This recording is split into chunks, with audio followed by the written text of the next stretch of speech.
এই মুহূর্তে যুক্ত আছেন কাকরাইল মোড় থেকে যুক্ত আছেন আমাদের সহকর্মী তন্দ্রা তারুণ্য। তন্দ্রা, জগন্নাথের শিক্ষার্থীদের অবস্থান কর্মসূচিতে আন্দোলনরতরা কি বলছেন? আসলে যে ৩ দফা দাবি নিয়ে তারা আসলে আন্দোলন শুরু করেছিল এবং তারা এখন পর্যন্ত কিন্তু কাকরাইল মোড়ে কিন্তু তারা এখন পর্যন্ত অবস্থান করছেন এবং এখানে শিক্ষার্থীদের সাথে আসলে তারা সকাল থেকে এখানে তারা আন্দোলনে ছিলেন এবং তারা এখানে অবস্থান করছেন। এবং এর পাশাপাশি কিন্তু এই মুহূর্তে আমি যদি আপনাদের একটু জানিয়ে রাখি, সেটি হচ্ছে যে এখন কিন্তু তাদের জগন্নাথ বিশ্ববিদ্যালয়ে যে শিক্ষকরা রয়েছেন, যারা অধ্যক্ষ যারা রয়েছেন, তারাও কিন্তু এখানে আছেন এবং তারাও কিন্তু একই সাথে তাদের শিক্ষার্থীদের এই অবরোধ কর্মসূচিতে তারাও একত্রিত হয়ে এখানে যোগদান করেছেন।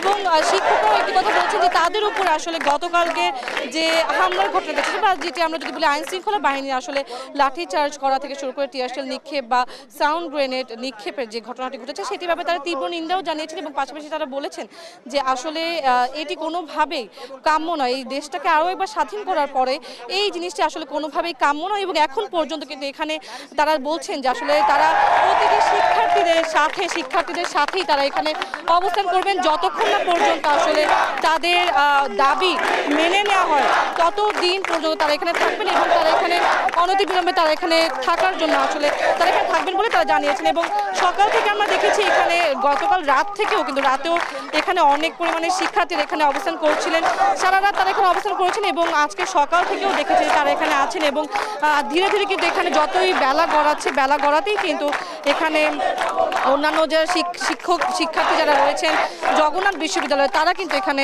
একত্রিত হচ্ছেন এবং তারা একত্রিত হয়ে এখানে বিভিন্ন স্লোগান তারা দিচ্ছেন এবং তাদের যে দাবিগুলো ছিল সেই দাবিগুলো কিন্তু তারা হচ্ছে এখানে সেই দাবিগুলো নিয়ে তারা এখানে আছেন। এবং পাশাপাশি যদি একটু বলি, এখানে আইন শৃঙ্খলা বাহিনীরও আমরা দেখেছি, আইন শৃঙ্খলা বাহিনীর সদস্যরাও এটাতে আছে এবং তারা ব্যারিকেড দিয়ে রেখেছেন ওই সাইডটাতে। আমরা দেখেছি বিচারপতি কার্যালয় ওদিকটাতে তারা কিন্তু ব্যারিকেড দিয়ে রেখেছেন এবং এই পাশটাতে কিন্তু জগন্নাথ বিশ্ববিদ্যালয়ের যে শিক্ষার্থীরা আছেন এবং পাশাপাশি যে শিক্ষকরা রয়েছেন তারাও কিন্তু এখানে আছেন এবং তারা এখানে একত্রিত হয়ে আসলে তাদের দাবিগুলোর ব্যাপারে তারা কথা বলছেন এবং তারা বিভিন্ন স্লোগান দিচ্ছেন সকাল থেকে। এবং আমি কয়েকজন শিক্ষকের সাথেও কথা বলেছি, তারা বলছেন যে আসলে গতকাল তাদের উপরে যে লাঠিচার্জের ঘটনাটি ঘটেছে সেটি আসলে খুব বেশি নিন্দনীয় ঘটনা। তবে পাশাপাশি তারা এটিও বলছেন যে আসলে উপদেষ্টা মাহফুজ আলমের উপরে যে বোতল নিক্ষেপের যে ঘটনাটি ঘটেছে সেই ব্যাপারে তারা আসলে সেই ব্যাপারটিতেও যারা জানিয়েছেন এবং একটি কথা বারবার তারা বলছেন যে আসলে এই ঘটনাকে আসলে এই ঘটনাকে মাহফুজ আলমের উপরে বোতল নিক্ষেপের ঘটনাকে কেন্দ্র করে আসলে তাদের যে দাবি সেই দাবি আসলে ধামাচাপা দেওয়া হচ্ছে কিনা সেই ব্যাপারেও কিন্তু তারা এই ব্যাপারেও শঙ্কা প্রকাশ করেছেন এবং তারা জানিয়েছেন যে আসলে তারা জানাচ্ছেন যে তারা এটিও চাচ্ছেন যে আসলে খতিয়ে দেখা হোক যে আসলে সেই ঘটনাটি গতকাল রাতের যে ঘটনাটি সেটিকে আসলে কোনো ইচ্ছাকৃত কোনো ঘটনা কিনা বা পরিবেশে বিশৃঙ্খলা সৃষ্টির জন্য কোনো কিছু কিনা সেটি ব্যাপারে কিন্তু তারা কথা বলছেন। আমরা যদি দু একটা শিক্ষার্থীদের সাথে একটু কথা বলার চেষ্টা করি, দেখি কারোর সাথে কথা বলতে পারি কিনা। ভাইয়া, এই যে আপনাদের যে দাবিগুলো আছে এগুলো আসলে না মানা হলে আপনাদের পরবর্তী কর্মসূচি কি হতে পারে?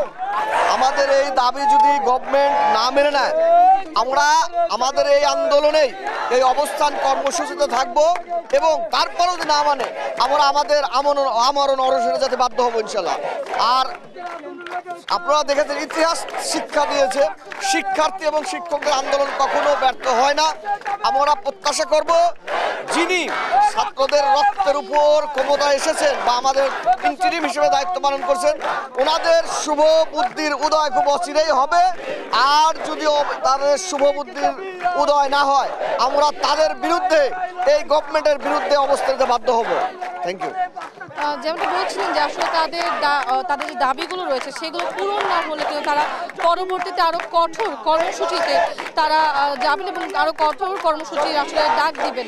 সকাল থেকে আমরা এখানে দেখেছি অনেক শিক্ষার্থীরা এখানে এসেছেন এবং বেলা গড়ানোর সাথে সাথে যেটি বলছিলাম যে আসলে এখানে আরো বেশি পরিমাণে শিক্ষার্থীরা এখানে এসেছেন এবং তারা সবাই এখানে অবস্থান কর্মসূচি পালন করছেন। এবং একই সাথে যদি একটু জানিয়ে রাখি যে শিক্ষকরাও কিন্তু এখানে আসছেন ধীরে ধীরে এবং তারা প্রত্যেকে একত্রিত হয়ে শিক্ষার্থীদের সাথে একত্রিত হয়ে তারা এখানে আসলে এই দাবির যে ৩ দফা দাবি যেটি ছিল সেটির সাথে আরেকটি দাবি তারা এখানে যুক্ত করেছেন, সেটি হচ্ছে যে তারা তারা আরো একটি দাবি যুক্ত করছেন যে যেহেতু তাদের উপর কালকে যে লাঠিচার্জ যে ঘটনাটি ঘটেছে সেটিকে কেন্দ্র করে কিন্তু তারা আরো একটি দাবি সুষ্ঠু বিচার দাবি করেও কিন্তু তারা হচ্ছে এখানে টোটাল যদি বলি যে সর্বমোট 4টি দাবি নিয়ে তারা আসলে এখানে আছেন এবং তারা এখানে প্রতিটি শিক্ষার্থীদের আসলে সাপোর্ট করার জন্য তারা এখানে আছেন। তো কাকরাইল মোড় থেকে এখন পর্যন্ত এই ছিল আমার কাছে সর্বশেষ। এখন পর্যন্ত এখানে তারা শান্তিপূর্ণভাবে কর্মসূচি পালন করছে। পরবর্তীতে আসলে তারা কোন কর্মসূচিতে যাবে কি এটি নির্ভর করবে তাদের বৈঠকে বসার পর। তো পরবর্তীতে জানা যাবে আসলে তাদের কর্মসূচি কোন দিকে যাবে। তো এই ছিল আমার কাছে কাকরাইল মোড় থেকে সর্বশেষ।